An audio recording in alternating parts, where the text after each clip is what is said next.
और लगातार बात कर रहे हैं मध्य प्रदेश और देश को मिली एक और सौगात की। प्रधानमंत्री नरेंद्र मोदी ने वंदे भारत ट्रेन को हरी झंडी दिखाई है और 5 ट्रेन को हरी झंडी दिखाते हुए मध्य प्रदेश को बड़ी सौगात यहां पर प्रधानमंत्री नरेंद्र मोदी ने दी है। मंच की तस्वीरें भी आप देख रहे हैं उस वक्त की जब हरी झंडी दिखाई गई। 2 वंदे भारत की ट्रेन जो सौगात है मध्य प्रदेश को लाल परेड ग्राउंड के इस कार्यक्रम के दौरान प्रधानमंत्री नरेंद्र मोदी मध्य प्रदेश में मौजूद हैं और यहां पर आज मेरा बूथ सबसे मजबूत सम्मेलन में भी वो हिस्सा लेंगे। तो कार्यकर्ता लेवल पर भी लगातार प्रधानमंत्री नरेंद्र मोदी पार्टी को और मजबूत करते हुए यहां पर आप देख सकते हैं रानी कमलापति स्टेशन पर यह कार्यक्रम और वंदे भारत ट्रेन को हरी झंडी दिखाते हुए प्रधानमंत्री नरेंद्र मोदी। ये तस्वीरें कुछ ही पल पहले की जब एक बड़ी सौगात आपको बता दें मध्य प्रदेश को दी गई, जहां सीएम शिवराज सिंह चौहान और रेल मंत्री अश्विनी वैष्णव को भी इन तस्वीरों में आप देख सकते हैं। तो 5 वंदे भारत ट्रेन दी गई हैं। एमपी, गोवा, बिहार, झारखंड को वंदे भारत ट्रेन की ये सौगात मिली है। मध्य प्रदेश को एक साथ 2 ट्रेन की सौगात दी गई है। तो देखिए देश के बड़े राज्यों में शुमार मध्य प्रदेश अब गदगद हो गया है इस सौगात के बाद। और ये तस्वीरें आने वाले चुनाव पर क्या असर डालेंगी, ये भी एक बड़ा सवाल है। देखिए कई राज्यों में चुनाव है जिसमें से मध्य प्रदेश एक है और ऐसे में स्टेट पॉलिटिक्स भी गरमाई हुई है। और इसी बीच ये बड़ी सौगात बीजेपी के हक में कितना भुगतेगी, ये भी एक बड़ा सवाल।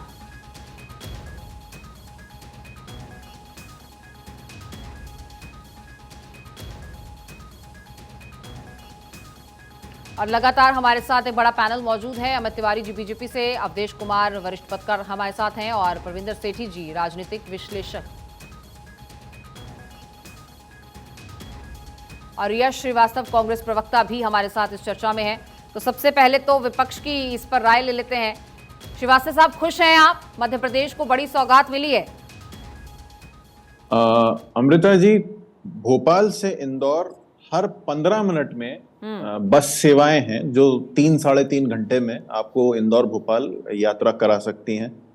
आज के दिन में वीक के हिसाब से आईआरसीटीसी की वेबसाइट पर जबलपुर के लिए 8 ट्रेनें हैं, वंदे भारत 9वीं ट्रेन और इनका कमोबेश समय जो है यात्रा का जो ड्यूरेशन है वो लगभग थोड़ा बहुत ऊपर नीचे है, मिलता जुलता ही है। तो हमारे लिए ये उतना बड़ा कोई मध्य प्रदेश के लिए या भोपाल के लिए या इंदौर के लिए ये कोई ज्यादा बड़ी बात नहीं है। बड़ी बात ये है कि इस समय इसी मध्य प्रदेश में 4 दिन पहले एक ट्रेन के लोकोमोटिव जो पायलट होते हैं, जो इंजन के ड्राइवर होते हैं, उनकी सूझबूझ से एक बड़ा एक्सीडेंट टल गया। क्यों? और वहां पाया गया कि एक की होती है पटरी में लगाने की, वो वहां पे नहीं थी। उनको पायलट को कुछ समझ में आया और उन्होंने अपनी सूझबूझ से एक्सीडेंट को बचा लिया। ये ज्यादा महत्वपूर्ण बातें हैं, इन पर ध्यान देने की ज्यादा जरूरत है। उड़ीसा में जो भयानक जो घटना हुई, इतनी बड़ी दुर्घटना हुई, सैकड़ों लोग मारे गए, उस समय भी हमने ये देखा कि रेलवे ने अपनी समस्या मंत्रालय को पहुंचाई थी। एक बड़ी लापरवाही का नतीजा वो दुर्घटना थी। और वहां पे भी हमने वो देखा जो हमने आज देखा आपके चैनल पे। वहां पे भी कुछ अति उत्साहित कार्यकर्ता थे जो वर्तमान प्रधानमंत्री जी जब दौरा करने गए तो वो नारेबाजी उनने चालू कर दी, फिर उन्हें रोका गया। आज भी यहाँ ट्रेन में अभी जो आपके कॉरेस्पॉन्डेंट इंटरव्यू ले रहे हैं, वो दिख रहा है कि वो व्यक्ति जो वहां पे नारेबाजी कर रहे हैं ट्रेन में, वो आम नागरिक नहीं है। वो कौन है हमें पता है, वो दिख जाएगा अभी आपको, पूरा उनका ब्यौरा जो है वो आ जाएगा। पर चलिए ठीक है, वो कर रहे हैं, अच्छी बात है, करते रहेंगे। मैं बीजेपी से भी इस पर सवाल लूंगी कि क्या आपने इतना पैसा वेस्ट कर दिया, जब पहले से इतनी ट्रेन थी तो यहां से वंदे भारत क्यों चलाई गई? इसका सवाल बीजेपी के प्रवक्ता से मैं लूंगी। लेकिन फिलहाल बड़ी खबर दर्शकों को बता दें, पैनल के साथ लौटेंगे। बड़ी खबर आपको बता दें, रानी कमलापति स्टेशन से रवाना हुए हैं प्रधानमंत्री नरेंद्र मोदी और लाल परेड ग्राउंड के लिए रवाना हुए हैं, जहां पर एक बड़ा कार्यक्रम आज बीजेपी का मेरा बूथ सबसे मजबूत सम्मेलन यहां पर किया जाएगा। और इसी सम्मेलन में भाग लेने के लिए प्रधानमंत्री नरेंद्र मोदी रवाना हो चुके हैं स्टेशन से। आपको बता दें, रानी कमलापति स्टेशन से प्रधानमंत्री नरेंद्र मोदी रवाना हुए हैं, लाल परेड ग्राउंड के लिए रवाना हुए हैं, जहां से एक बड़ा कार्यक्रम आज मध्य प्रदेश में होगा। मेरा बूथ सबसे मजबूत सम्मेलन में प्रधानमंत्री नरेंद्र मोदी हजारों की तादाद में कार्यकर्ताओं से संवाद करेंगे, उनसे जुड़ेंगे और जाहिर है जीत का मंत्र दिया जाएगा। प्रधानमंत्री का यह कार्यक्रम, प्रधानमंत्री की वहां पर मौजूदगी और कार्यकर्ताओं से सीधा संवाद, जाहिर है कि कार्यकर्ताओं का उत्साहवर्धन होगा इससे और ग्राउंड पर स्थिति को और मजबूत किया जाएगा। मध्य प्रदेश में सरकार को रिपीट करने के लिए लगातार ये तमाम कोशिशें, और ये कोशिशें कितना रंग लाएंगी ये भी देखना होगा। लगातार हमारे साथ हमारे मेहमान बने हुए हैं। अमित तिवारी जी, क्या सरकार को समझ नहीं है, इतना पैसा वेस्ट हो गया, वंदे भारत वहां से क्यों चला दी गई? वहां तो पहले ही ट्रेन की सुविधा थी, वहां से तो 15 मिनट का जो सफर है वो बस के जरिए 15-15 मिनट में वहां पर बस सर्विस थी, ऐसा कह रहे हैं श्रीवास्तव साहब। तो क्या राय नहीं ली गई थी विपक्ष की? अमृता जी, देखिए, श्रीवास्तव जी जो भी बोल रहे हैं वो उनका एक नकारात्मक सोच जो है वो उनको दर्शाता है, और कांग्रेस का काम ही है, जैसा कि मैंने पहले भी कहा, अटकाने और भटकाने का। देखिए, इनको तो नेहरू खानदान के अलावा, नेहरू गांधी खानदान के अलावा और कोई लगता ही नहीं कि इस देश के लिए किसी ने कुछ किया है, तो इनकी बात ही हटाइए, वो तो दूर की बात है। देखिए, पिछले 9 सालों में, अमृता जी मैं आपको कुछ आंकड़े गिनाना चाहूंगा, पिछले 9 सालों में किस तरीके से हमने स्पीड, डिलीवरी और ट्रांसपेरेंसी के साथ काम किया है वो आप देखिएगा। पहले बिल्कुल आपके पास लौटूंगी, मैं आपके पास लौटूंगी। फिलहाल ये तस्वीरें प्रधानमंत्री नरेंद्र मोदी के काफिले की अपने दर्शकों को दिखा रहे हैं। देखिए, प्रधानमंत्री अब लाल परेड ग्राउंड के लिए जो है यहां से रवाना हो चुके हैं और बहुत जल्द यहां पर पहुंचेंगे, जहां पर एक बड़ा कार्यक्रम है, एक बड़ा आयोजन है बीजेपी के लिए, खास तौर पर क्योंकि बड़े स्तर पर कार्यकर्ताओं से ये संवाद होगा, कार्यकर्ताओं से जुड़ेंगे प्रधानमंत्री नरेंद्र मोदी, और सीधा संवाद कार्यकर्ताओं से। जब देश का प्रधानमंत्री सीधे तौर पर संवाद करता है तो जाहिर है कि कार्यकर्ताओं को एक बूस्टर डोज मिलेगी, ग्राउंड पर कैसे तने रहना है, कैसे काम करना है, और बूथ स्तर पर किस तरह से मजबूती लानी है। मेरा बूथ सबसे मजबूत, यही इस कार्यक्रम को नाम भी दिया गया है। तो जाहिर है बूथ स्तर पर बीजेपी देखिए अब एक्टिव मोड में आ चुकी है, कमान संभाल ली गई है खुद प्रधानमंत्री नरेंद्र मोदी की तरफ से। विदेश यात्रा से वो लौटे हैं और पूरे तरोताजा होकर लौटे हैं। ऐसे में अब चुनावी कमान फिर से उन्होंने संभाल ली है, और एक ऐसी पार्टी, ऐसे प्रधानमंत्री जो 24/7 365 दिन चुनावी मोड में रहते हैं। तो बात विकास की हो रही है। मध्य प्रदेश में प्रचार भी धुआंधार हो रहा है, लेकिन सत्ता पर कौन काबिज होगा ये एक बड़ा सवाल। लेकिन क्या ये विकास सत्ता में भागीदार बनेगा? अवधेश कुमार जी, आपका इस पर क्या टेक है? देखिए, जनता के वोट देने के अनेक कारक होते हैं और उसमें एक विकास भी होता है कि हमारे प्रदेश के लिए, हमारे क्षेत्र के लिए, और उसमें हमारे लिए भी क्या प्राप्त हुआ है। ये कोई भी वोट डालने के पीछे एक आधार होता है, लेकिन केवल यही आधार नहीं होता है।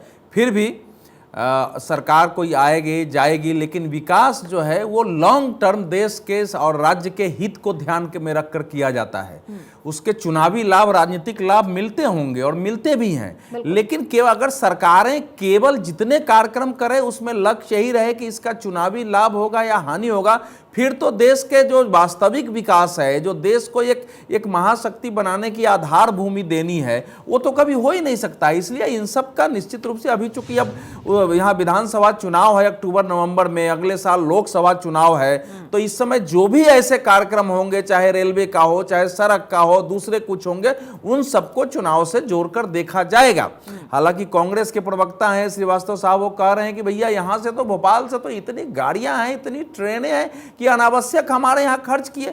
तो कांग्रेस का अगर यह स्टैंड है तो कांग्रेस को प्रेस कॉन्फ्रेंस बुला करके और राज्य की जनता को बताना चाहिए कि प्रधानमंत्री ने जो 2 वंदे भारत एक्सप्रेस दिए हैं ये दोनों निरर्थक है, इस पर खर्च किया गया पैसा व्यर्थ है। केवल टेलीविजन पर बोलने से नहीं होगा, क्योंकि ये प्रवक्ता का मतलब अधिकृत बयान होता है।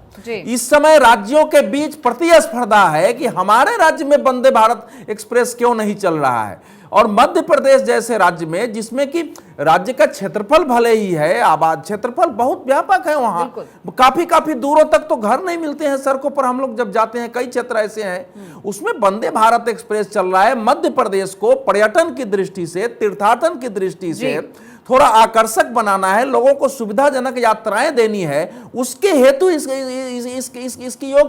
इसकी उपयोगिता है। बहुत सोच समझकर वंदे भारत एक्सप्रेस की जो योजना बनाई गई थी 2018 के बाद से 2019 से इसकी शुरुआत हुई है, बहुत सोच समझकर प्राथमिकता में कहां देना है, कहां दे जाना है, ये सब भारत के अगले 50 और 100 साल के विकास को, 100 साल के लेकिन कांग्रेस की राय नहीं ली गई ना, कांग्रेस से पूछा नहीं गया कि कहां जरूरत है, कहां जरूरत जरूरत नहीं, नहीं है। ऐसा नहीं होता। इस पर लौटेंगे, इस पर लौटेंगे। सेठी साहब से भी मैं सवाल लूंगी, लेकिन लाल परेड ग्राउंड का रुख किए लेते हैं। ग्राउंड की फिलहाल क्या वहां पर तैयारी है, ये जान लेते हैं, समझ लेते हैं। हमारे सहयोगी अखिलेश सोलंकी वहां से जुड़ चुके हैं। अखिलेश, देखिए, प्रधानमंत्री का स्वागत करने के लिए लाल परेड ग्राउंड इस वक्त आतुर है। प्रधानमंत्री रवाना हो चुके, कुछ ही पलों में यहां पर पहुंचते होंगे। फिलहाल मौजूदा स्थिति क्या देख रहे हैं आप, और कार्यकर्ताओं में कितना उत्साह? देखिए, बूथ स्तर पर इस कार्यक्रम को लेकर जाना और बूथ स्तर के कार्यकर्ताओं से सीधे संवाद, ये एक बड़ी बात है, और बीजेपी की ये रणनीति कितनी काम आएगी चुनाव में? बिल्कुल, जिस वक्त आप मुझसे बात कर रहे हो उस वक्त प्रधानमंत्री मोदी यहां पर लाल परेड मैदान के मोतीलाल नेहरू स्टेडियम पहुंच चुके हैं। पीएम मोदी थोड़ी ही देर में कार्यकर्ताओं से संवाद शुरू करेंगे, और यह कितना अहम कार्यक्रम है इसका अंदाजा आप इस बात से लगाइए कि 543 लोकसभा सीटों से बूथ के जो विस्तारक हैं, बूथ के जो कार्यकर्ता यहां पहुंचे हुए हैं पूरे देश से, वो 3500 की संख्या में आए हुए, चुनिंदा 5-5 हर बूथ से बुलाए गए हैं। इसके साथ साथ मध्य प्रदेश के 64,100 जो बूथ हैं वहां पर वो सीधे कनेक्ट करेंगे, 10 लाख बूथों पर उनका डिजिटल एक तरह से कम्युनिकेशन होगा। तो कार्यकर्ताओं से संवाद बड़ा दिन है मध्य प्रदेश के लिए भी और देश के लिए भी, क्योंकि लोकसभा चुनाव में भी साल भर से कम वक्त बचा है, और ऐसे में बूथ को ताकत देना, मेरा बूथ सबसे मजबूत, यही कार्यक्रम का नाम भी है। तो बूथ का जो कार्यकर्ता है, जो सबसे छोटी इकाई है, उससे देश के सदर यानी कि सबसे बड़े नेता जब संवाद करेंगे, तो जो कम्युनिकेशन गैप की बात होती है वो कैसे फुलफिल किया जाता है, मोदी जी और नड्डा जी अच्छे तरह से जानते हैं। तो कार्यकर्ताओं से कम्युनिकेट करने का जो नया मॉडल है, और हर बूथ पर बीजेपी को 51% वोट मिले, इस टारगेट को लेकर यहां से कार्यकर्ता जाएगा। तो कार्यकर्ता को रिचार्ज करने की एक तरह से आज शुरुआत हो रही है। और मध्य प्रदेश में 3 महीने बाद 4 महीने बाद चुनाव है, और उस चुनाव को लेकर मध्य प्रदेश में बहुत अहम है, और साथ ही साथ लोकसभा चुनाव की दृष्टि से भी 10 लाख लोगों से एक साथ कनेक्ट होने का ये लगता है पहला ही समय होगा जब प्रधानमंत्री सीधे कम्युनिकेट कर रहे हैं 10 लाख लोगों से डिजिटली। तो ये जो डिजिटल कम्युनिकेशन है, और जो बूथ विस्तारक यहां से जाएंगे वो 7-7 दिन का प्रवास भी करेंगे।